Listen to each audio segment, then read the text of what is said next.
बिस्मिल्लाहिर्रहमानिर्रहीम। देखती आँखों सुनते कानों, आपको मियाँ तनवीर अहमद का सलाम पहुँचे। डिजिटल कॉरिडोर में आपको खुश आमदीद कहते हैं। तो जैसा कि आप जानते हैं, हम आपके लिए कोई ना कोई दास्तान, कहानियाँ, हिकायात वगैरह लेकर आते रहते हैं। आज हम जो लेकर आए हैं वो दास्तान है, उसका उन्वान है ईमान अफरोज़ दास्तान। तो इसके मतलब शुरू करने से पहले मेरी आप तमाम दोस्तों से रिक्वेस्ट है कि जिन्होंने चैनल को सब्सक्राइब नहीं किया वो चैनल को सब्सक्राइब करें और बेल आइकन पर प्रेस करें ताकि हमारी हर आने वाली वीडियो का नोटिफिकेशन आपको मिलता रहे। और हमारी हर वीडियो जो है ना वो कोशिश करें मुकम्मल देखा करें, सुना करें और अपने दोस्तों तक शेयर किया करें। तो आज की कहानी का जो उन्वान है वो है ईमान अफरोज़ दास्तान। चलो वक़्त को ज़ाया किए बगैर हम शुरू करते हैं। ये एक डॉक्टर गैरी मिलर है। उसने कुरान को चैलेंज करके कहा था कि मैं इसमें गलतियां निकाल कर दूंगा। इस मकसद के लिए अरबी ज़ुबान सीखी और एक लंबे अरसे तक कुरान का मुतालिया किया। तो साल 1977 में एक कैनेडियन प्रोफेसर गैरी मिलर ने कुरान मजीद में कोई खामी तलाश करने का इरादा किया। गैरी मिलर टोरंटो यूनिवर्सिटी में पढ़ाता था और ईसाई मुबल्लिग भी था। उसका ख्याल था कि कुरान मजीद में खामी ढूंढ लेने से मुसलमानों को ईसाईयत पर लाने में मदद मिलेगी।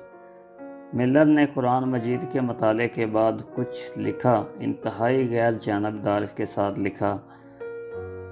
कुरान मजीद के बगौर मुताले के बाद मिलर ने लिखा कि ऐसी तहरीर लिखना किसी इंसान का काम नहीं हो सकता। कुरान मजीद की सबसे पहली चीज़ जिसने मिलर को मुतासर किया वो उस किताब मुक़द्दस की कई आयात का एक ख़ास अंदाज़ था। मसलन सूरत अन-निसा की 82वीं आयत 82 आयत नंबर, जिसका तर्जमा है कि तू क्या वो कुरान पर गौर नहीं करते? अगर ये कुरान मजीद अल्लाह के सिवा किसी और का कलाम होता तो बेशक वो इसमें कई गलतियां पाते। और सूरतुल बकरा की 23वीं आयत, जिसका तर्जमा है कि वो अगर तुम इस किताब पर शक करते हो जो हमने अपने पैगंबर पर उतारी तो इस जैसी एक सूरत लाकर दिखाओ।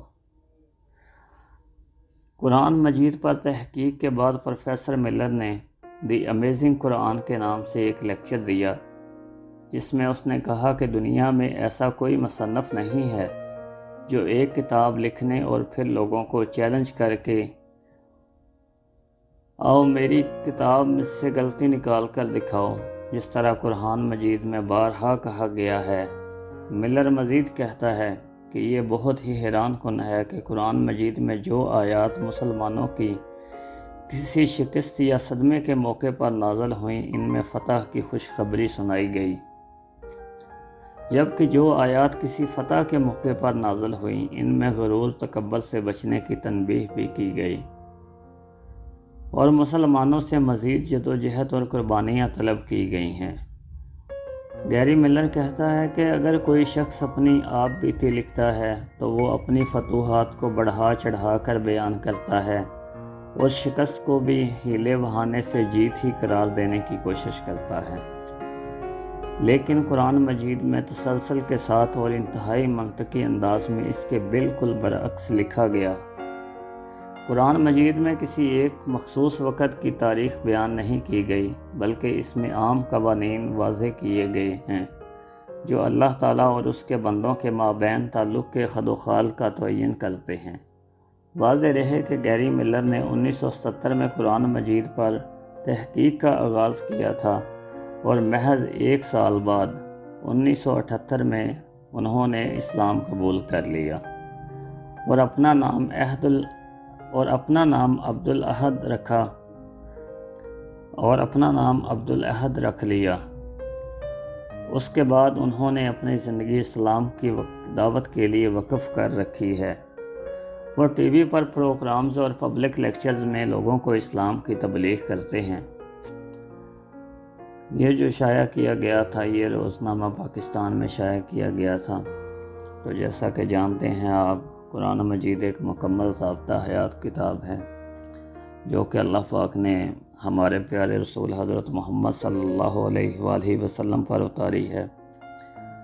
اس میں غلطیاں وغیرہ تو ہو ہی نہیں سکتی، جو کہ پروفیسر صاحب نے کوشش کی مگر ان کو کچھ نہ ملا، بالآخر انہوں نے اسلام قبول کر لیا۔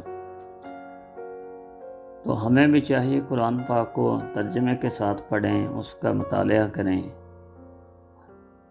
اگر ایک نان مسلم جو ہے وہ ایک کتاب کا مطالعہ کر سکتا ہے، قرآن کا مطالعہ کرنے کے بعد مسلمان ہو سکتا ہے، تو آپ مسلمان ہو کر بھی کتاب کو ترجمے کے ساتھ نہیں پڑھ سکتے۔ محض پڑھنا قرآن ٹھیک ہے، ایک ثواب کا کام ہے، مگر اس کو سمجھنا بھی ضروری ہے کہ قرآن پاک میں کہا کیا گیا ہے۔ اس کے لیے ترجمہ پڑھنا ضروری ہے۔ تو اگر آپ قرآن مجید کو سمجھنا چاہتے ہیں اور اس کے لیے آپ کو ترجمہ پڑھنا پڑے گا، تفسیر پڑھنا پڑے گی، اور ہر جگہ پر آپ کو کوئی نہ کوئی موضوع ہی ملے گا، کیونکہ یہ وہ کتاب ہے جو باقی کتابوں کی بھی جو ہے نا وہ اسی کے اندر شامل کرتی ہے۔ اگر آپ دیکھیں دوسری کتابوں جو وقت کے ساتھ ساتھ دوسرے پیغمبروں پر نازل ہوئیں یا کوئی نہ کوئی کتابیں نازل ہوتی گئیں، وہ وقت کے ساتھ ساتھ جو ہے نا وہ ختم ہوتی گئی۔ قرآن پاک واحد کتاب ہے جس کا اللہ پاک نے وعدہ خود کیا ہے کہ اس کی حفاظت کا ذمہ جو ہے نا وہ میں نے خود لیا ہے۔ اگر انسان اس میں غلطی بھی کرنا چاہے تب بھی اس میں غلطی نہیں ہو سکتی، کیونکہ اللہ پاک نے بہت سے حافظ قرآن جو ہے نا وہ بنا دیے ہیں، ٹھیک ہے۔ وقت کے ساتھ ساتھ جتنا بھی آپ اس کو ختم کرنا چاہیں ختم نہیں ہو سکتے۔ جن کے سینوں میں قرآن مجید ہے، اللہ پاک کی ذات جو ہے نا وہ ان کو وہ مقام عطا کرے گی جو کہ وہ جہاں سے وہ پڑھنا شروع ہوگا وہاں وہی آخر تک ان کی منزل ہوگی۔ تو میری آپ سب دوستوں سے درخواست ہے کہ قرآن مجید کو ترجمے کے ساتھ پڑھیں اور سمجھیں،